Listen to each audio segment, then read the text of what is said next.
Putting your money where your mouth is.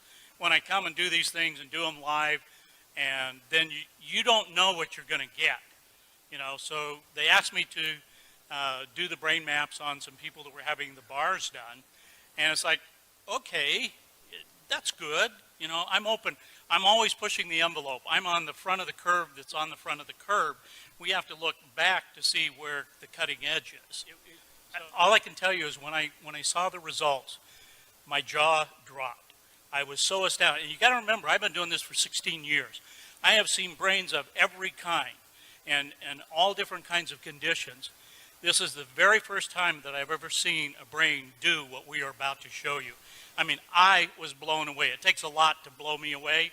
This blew me away. So why don't you tell them? Okay, so we didn't mention yesterday that one of the things we do is called bars, and it's 32 points on the head that are designed basically to delete file on your computer bank so that you can create a change in any way you want. So everything, you know, the bars are a soft touch you put on particular points of the head. These release the thoughts, feelings, emotions, considerations, and attitudes you've stored in any lifetime. And the end result is, you know, worst case scenario, your whole life changes. Best case scenario, you feel like you had a great massage.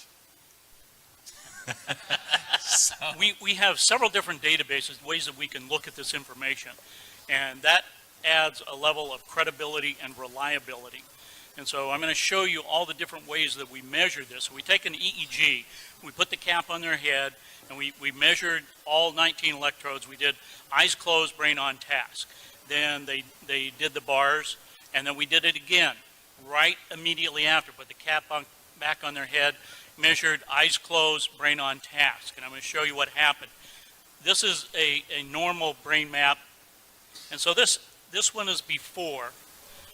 This was, and you can see the red area that's lit up. That's the area that we identify as PZ.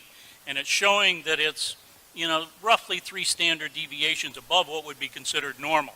So they did, I think it was an hour and a half of running the bars. And then immediately after that, we did it again. And here's what it looks like. Can you see a difference?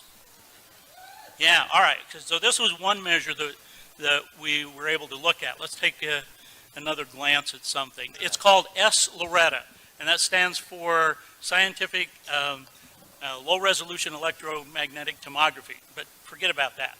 Here's what it looks like. It came out showing us here, pointer down here where this little red line is, and this area is PZ. That's where it was lit up before. We have a different scale, and down here it's showing us that yellow is 3 standard deviations above what's normal. Well, we know it's at 2.7 hertz. It's in the delta range, so it's a low frequency, but down here it says it's 4.97. So it's almost 5 standard deviations above what is considered normal. It is off the scale of what we're seeing here. So here after is what it looked like.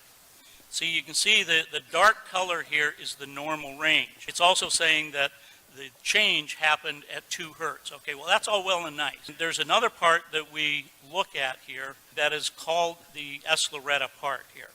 And it gives us a triangulation. So we have what's called an x-axis, this black line here.